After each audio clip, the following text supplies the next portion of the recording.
Hey guys, we're back today with another Dota Underlords patch analysis. So November 19th this was released. It's November 20th for me today in Australia. But this is the update in which Spectre takes a dagger. And this has been a long time coming. She's been quite strong in the current meta. And she's needed a nerf probably from like the first 2 weeks that she was out. But we've all kind of held on, and then here is the patch in which she's nerfed. This is my first time seeing the patch notes, and just scanning down the list, we see that there's a lot of 3 cost units that have been affected. Obviously, rolling at level 5 and at level 7 to try and hit the 3-star 3 cost units is quite popular.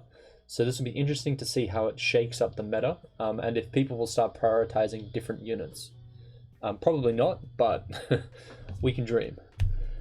So looking at the list, first off is Alchemist with Acid Spray. Very strong spell at the moment.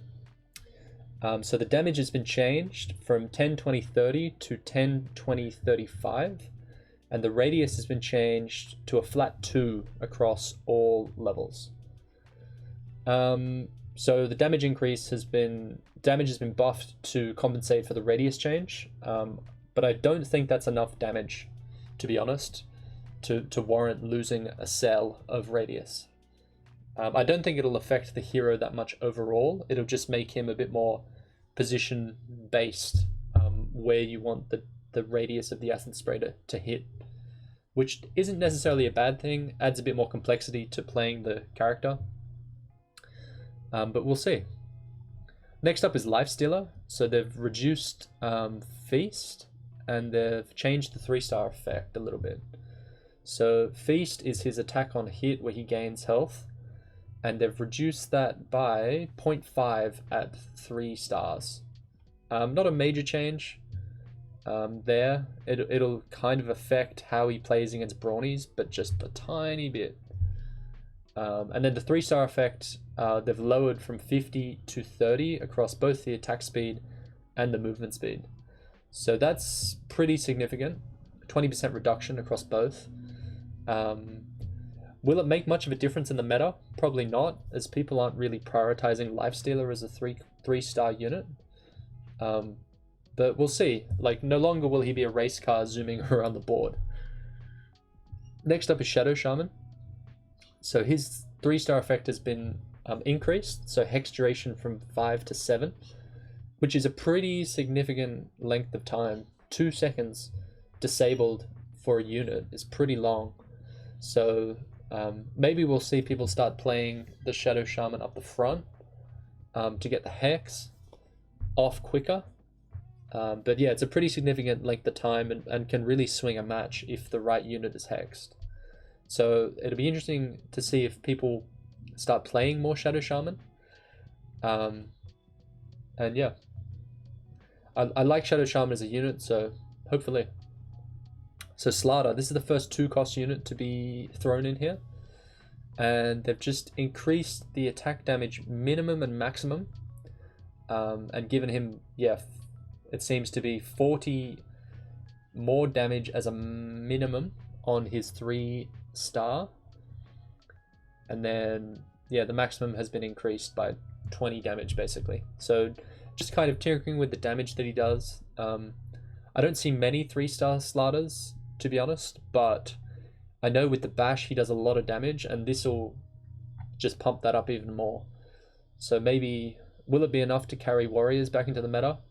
Probably not, but it's a welcome change regardless. And now here's the big one, the named nerf, Spectre. So Spectral Dagger has been nerfed. So the damage has been changed from 300, 500, 700 to 300, 450, 600. So it's a reduction of 50 damage at 2-star and 100 damage at 3-star. And then the cooldown has been changed from 15, 13, 11 to 15, 13, 12. So a slight delay in getting a dagger off, a second dagger off at 3-star. And then the bonus attack speed has been changed from 200 to 175 at all levels. So pretty interesting nerf. I don't think it'll lower the viability of Spectre in the builds that it's been played, but it's just going to make it that bit more fragile, I feel. Because Spectre at the moment is a unit you place in and it runs to the back line and just blows everything up with really quick attack speed and the dagger damage on hit and the quick kind of cooldown for the dagger. So I think with this change, the biggest one is the bonus attack speed change, because she attacks like a monster at the moment, and hopefully the reduction of 25 will help kind of curb that a little bit. It might make it so that the units that she's attacking when she is daggered or enraged will actually survive, or will be able to kill her before she fully gets off the full duration. I think it's a welcome change. It's very needed. I think no longer will Spectre hopefully carry boards that shouldn't be carried. You see it across games where people are losing and then they rush to 7 and then they just try and roll up a 3-star Spectre and then they just win from there. So hopefully people will have to play her a bit more strategically. And yeah, very welcome change. I feel that this could have been introduced maybe like a month into the current patch instead of 2 months where we are now. Because for the longest time, Spectre was just a win condition that you just roll for. But we'll see what happens on the back of this. We'll see if it went far enough in terms of nerfing. But yeah, Spectre is still inherently squishy. So lowering her DPS output and reducing her mobility will help kind of control that. Next up is Spirit Breaker. So Charge of Darkness. Fixed a bug where Spirit Breaker would not damage the target of the charge. So I've noticed this in my games when I play Spirit Breaker, particularly in brute comps, that he'd charge a unit and then the unit would get bashed, but no damage would seem to have been dealt.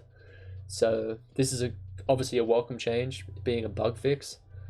And then they've reduced the damage of the bash across all levels by, or across, sorry, the last 2 levels by 25 and 50 respectively. So yeah, pretty decent change. Not many people go 3-star Spirit Breaker, especially not for the bash, so we'll see what happens. Next up is Tusk. So Tusk's health has been changed. It's been increased by 100, 200, and 400 across each of his star levels. So he's now a very tanky boy. Same with Viper. So maximum health has been changed from 900 to 1100, 1800 to 2200, and 3600 to 4400. So pretty big jump there. Pretty big jump. 800 health difference between the Viper. And the next is the alliance changes. So we have Brute, Rogue, Scaled, and Troll. Arguably minor alliances outside of Brute, which has been very popular when paired with Poisoner. But let's see if they actually made them a bit more viable so that people will actually play them in the meta. So Brutes, they've reduced the damage reduction and they've reduced the damage on apply. So they've reduced the damage reduction by, looks to be 10 at the 2nd level of the alliance. And they've reduced the damage on apply by 30 at the 2nd level of the alliance as well. Not a major change. The damage nerf is, well, time will tell if it's that significant. But the damage reduction change, 10% can win you a game, or 10 damage can win you a game sometimes. But we'll see how it turns out. Rogues, so evasion percent change from 2030 to 2040, so they have an extra 10% evasion at their 2nd level. This is an interesting change. I don't see many people playing rogues at the moment. If they are playing them, they're splashing them for like the mid game as they're transitioning, or in the early game when they have like a bounty hunter in the board with a meepo or something like that. But I don't see people going out of their way to pick up Rogue, especially the full alliance, for a 10% evasion boost. So we'll see what happens with that. They might need to come back to the drawing board with Rogue, or at least make some of the units have more synergy. It feels like a very meshed together alliance of all the different units. Scaled, so they've increased the magic resistance from 2050 to 3055. Now this is a welcome change. Mage builds have been quite strong in this current meta, and it's good to see that kind of small increases in anti-mage. And it is quite needed, because sometimes you just play your board and you're versing a mage comp and then suddenly everything's dead. And the only way that you could realistically defend against it is by getting scaled or by hitting a pipe on your items. So I think, yeah, I think this would be a good change, and it makes it a bit more accessible, particularly at the first level of the alliance, by increasing it by 10%. And then finally, trolls. So the troll attack speed bonus has been increased by 5, it looks, across both levels. And then the ally speed bonus has been increased by 5 on the first level and 10 on the second level. So maybe this is their way of trying to bring 4 trolls back. Because, God, nobody plays Troll Warlord at the moment. Everybody's rolling at 5 or rolling at 7. And yeah, if anything, this will just increase the troll splash that occurs across certain builds. Getting an extra 20%, or sorry, an extra 20 attack speed is quite big for some comps, and will definitely be a good addition to any mid-game transition. Just throw 2 trolls in and you immediately get 40 attack speed bonus for the trolls themselves, and you get the 20 attack speed bonus for all of your other allies. So will it bring 4 trolls back into the meta? Not too sure. Yeah, so this is the patch analysis. Let me know what you think of the patch. Did they go far enough with the Spectre changes? Was there anything that you wanted in the patch that didn't happen? Any heroes that you feel need to still be nerfed? Personally, I feel like Slark still needs to be nerfed.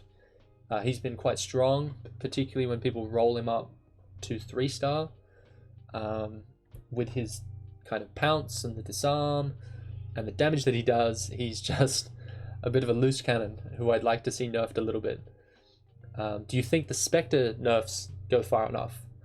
Is this going to impact what kind of builds you play? Are you going to throw Viper in more often now that he's a tanky boy? Let me know in the comments below. Check me out on Twitch, twitch.tv/juxty24. There's also a link in the description, and you can come follow my scuffed gameplay. But yeah, this has been November 19th, or 20th in my case, the update in which Spectre takes a dagger. And with that, and my camera going out of focus, we are out of here. Peace.